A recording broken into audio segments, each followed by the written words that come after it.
see we've made a self-sink and got the runners on the map. He developed the moon's picture framer, and this is based on his house. This one you had a negative, a glass negative. As you can see, because it's no longer done by the central hub.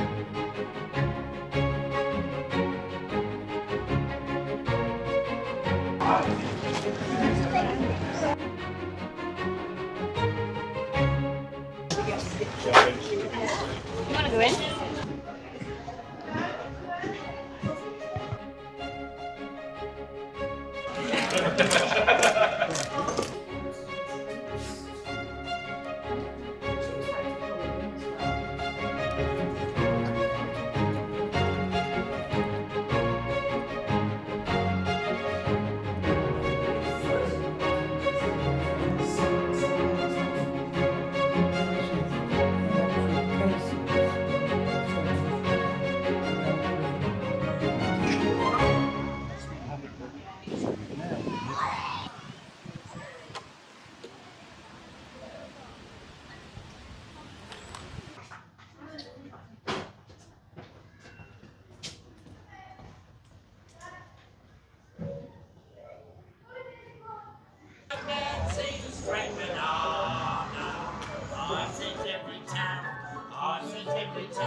I'll see bananas. Never, never, never. I've never seen a straight banana. I've seen every town. I've seen every town. I've seen bananas standing up. I've seen them lying down. I've tried everywhere to find one. Africa, Jamaica, and Havana. But I've never, never, never, never. I've never seen a straight. Maybe your place.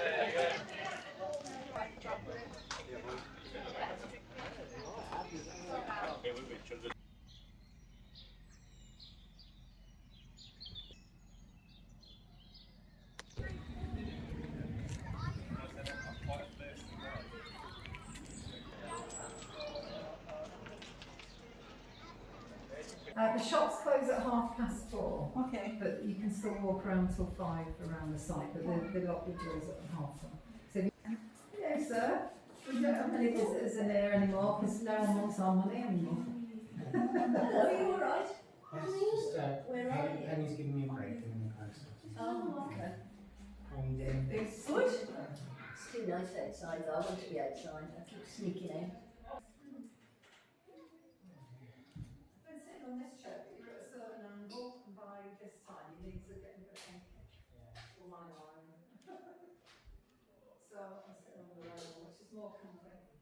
When I get home, I'll just lie down. Yeah, that one guy was asking me all these questions. Luckily, I had answers for him. What year this and blah blah blah.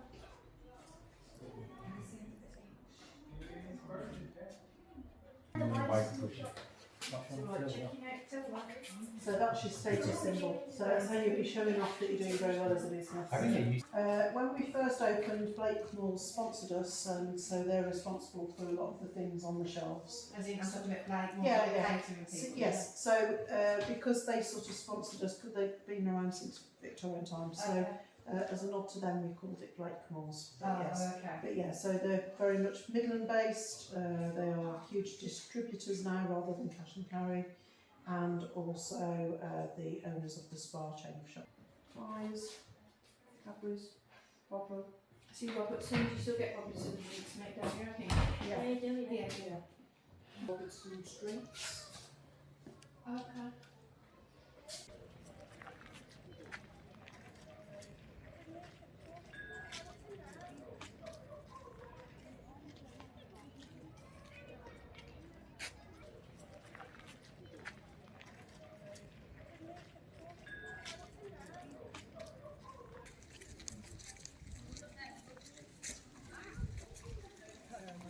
How are you? You okay?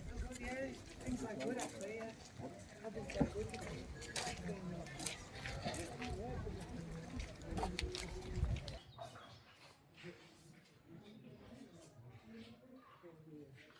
So we, as in those days, same now we're producing for the rest of the site, so anything that's needed, which you can see the labours of today just behind us here, everything is put together by hand, so you're taking individual letters, arranging them as you see fit in the space that you've got available, and you can choose how to colour them as well.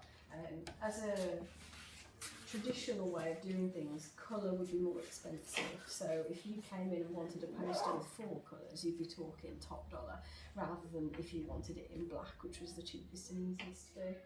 But it was an incredibly skilled job.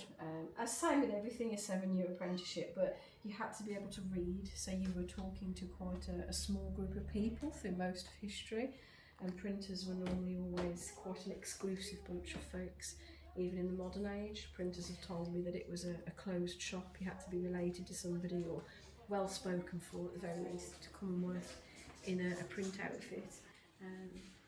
Newspapers wouldn't typically be done in a shop this small because it's a massive effort, hundreds of people working on something like that.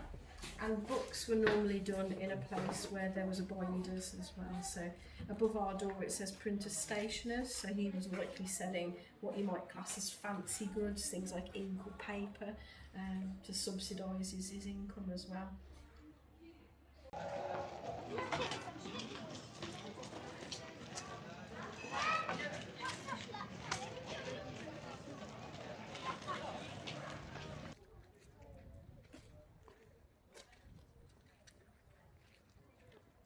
The actual casings, those are cast. So you see we've got the foundry over there. Yes. Well, these are the moulds. You put them into the sand, the patterns, right? You put them into the sand and then you can create the back plates and the other.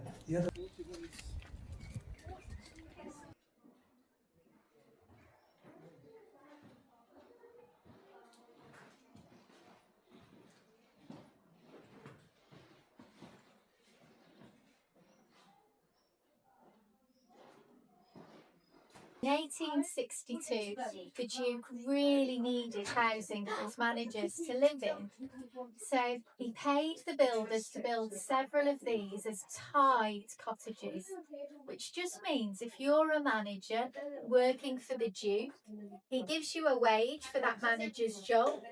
The whole of this house and the land around it, free.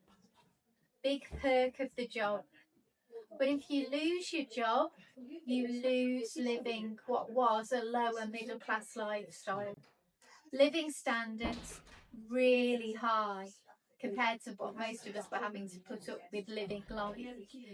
And by 1900, it's not tied to the Duke anymore. It is rented from that Duke for £8 a year.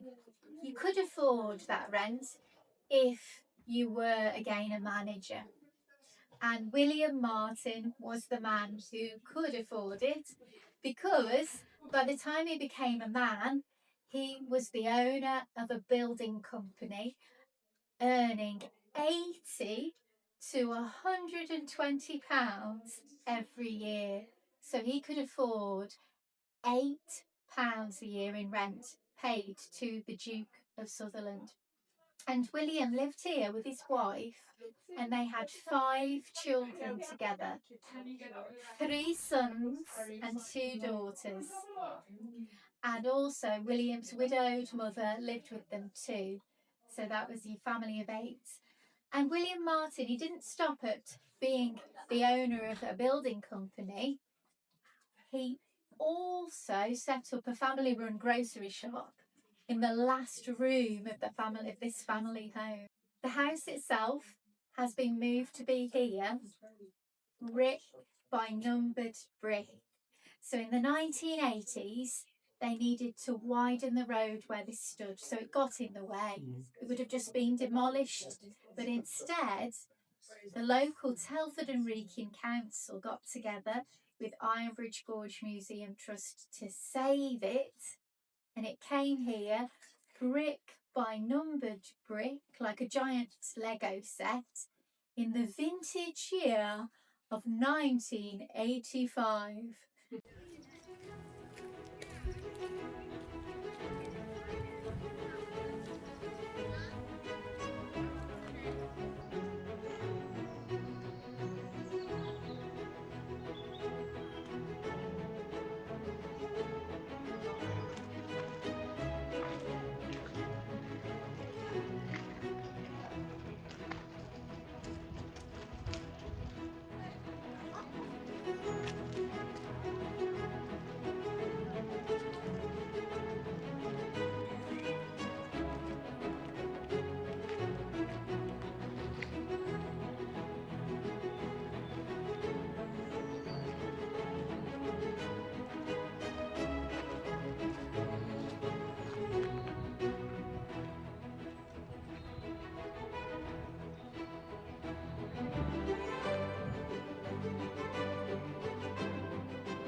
But boys at least have the opportunity to better themselves if they had all of them broke. I mean, the chances of social mobility are anyway negligible, but a boy had a chance. Girls, domestic service, you become a maid in a house, £12 a year it was. The average working wage around it was £48 a year, so slave labour. Shop work.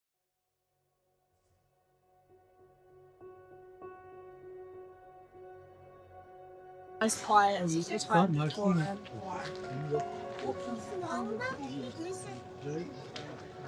Yes.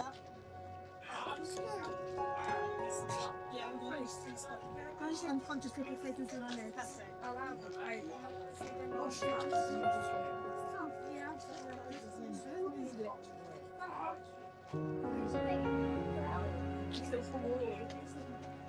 The most important part is the depth of body, because he's a cart horse used to bred to pull heavy things, and this is where all the muscle is.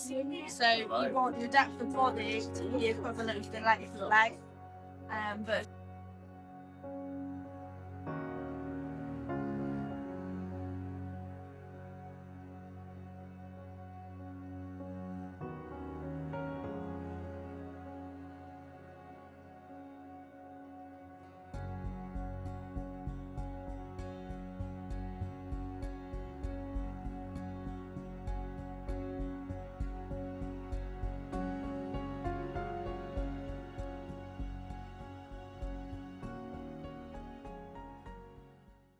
So when it comes to inside any of these post offices, I say, especially this one in small towns, they would be called sub-post offices, which means post office themselves don't own it because it's too small of a town to warrant that sort of thing. So rather, they go to shops, so in my case I'm a bookseller, I'm a stationery seller, I'm a fancy goods seller, and they say, can you handle everything on behalf of us? And we will give you a book of commission, and you can get paid through how many letters you send, what time you wake up to get letters sent, all these sort of things, and you can build your wealth from that. And it's entirely free for me. They'll give me the equipment to some extent. So it's free money for me to just handle all the letters and everything else.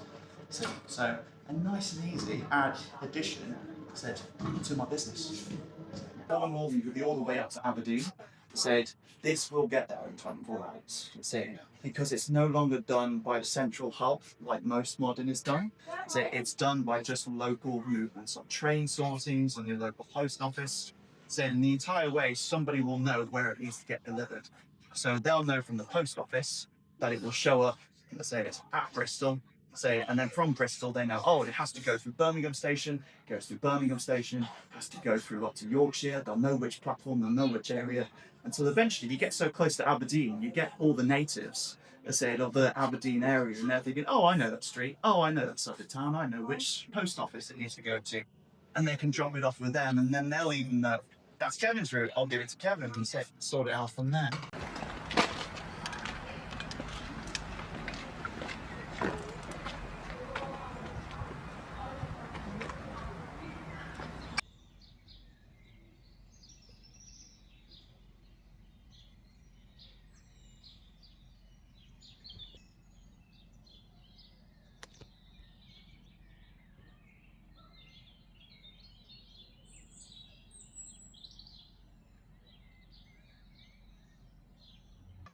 And then you can see them here, they've self-seated and got the runners on them on that front.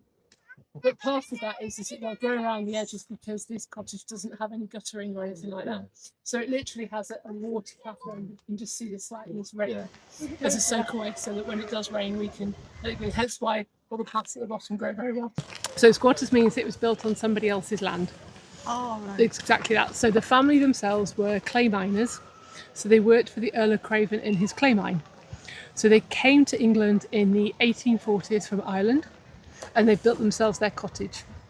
So it's very much their Irish origins on that, because that's, so the structure and the way it's built is what they knew from when they'd left home. So they started off in the 1840s. In 1900 by now, we're talking second generation still living in the house, and they are living here with the original eldest child and his wife, and then their 3 children.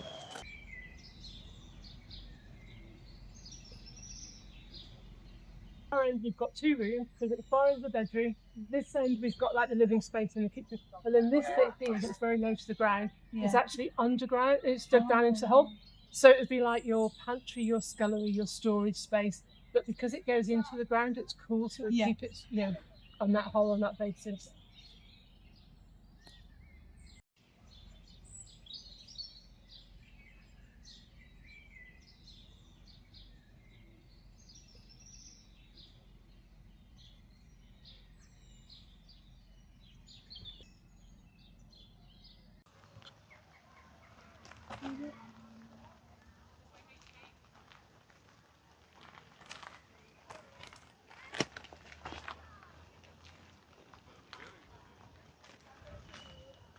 So he was a local photographer. He developed them and he was a picture framer. And this is based on his house just not far away, Maidley, which is across the road really. And we're talking about 1895 to 1903. He was lower middle class really. He had to have money in the family to be able to afford to train and then all the resources and then keep buying the equipment really. But yeah, so he was born in Stoke-on-Trent, but he did have family in Broseley. These are 2 of his photographs, and that one's Broseley Boys' School. So his paternal side, he had relatives in Broseley, and that's just a lady's portrait that's done really, yeah. But you had to pay quite a few shillings to have your photograph taken. So the poor would have to save to make pictures. So we've set it up as though you come into book. There's a little studio. Any questions do ask. These are typical portrait photographs. This one is a bit smaller, but it's probably an engineer from Kent going to the Boer War. And they often took photographs before they went off to war because they might not see them again really. For hours. So 10 seconds was nothing to them really. Smiley wasn't even in their radar. So if people say, why aren't they smiling? It was only last century the commercial companies that like Kodak and advertisements, they pushed the smile. The Victorians, if they saw you smiling, they might think you a little bit weird, odd in the head. And that's a big camera done, and it took sceneries like lovely houses and gardens. You'd wheel it out on a horse and cart, plus the dark, plus the chemicals. It took 4 to 6 minutes to take the photograph. 4 to 6 minutes. Apparently the quality was fantastic. But for a long time. So they didn't take people or animals, just things that weren't very. Holding on to things, you see, or sitting down to keep that stability. Yeah.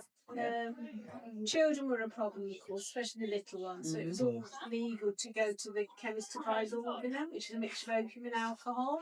Just drug them a little bit, not a lot, just to make them a bit dirty. Yeah. Yeah, that's the.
The engine allowed people to go down the mine, come back up, and bring the coal up,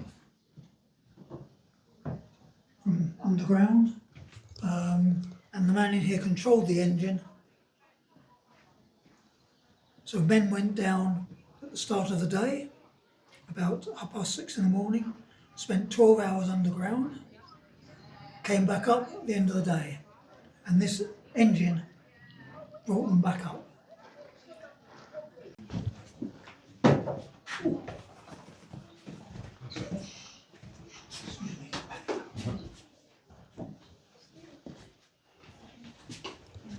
Also sent empty trucks down and brought full trucks up. In this mine there was coal, there was iron ore, and there was clay for making bricks. And yeah, they used all of that to make money from doing the mining.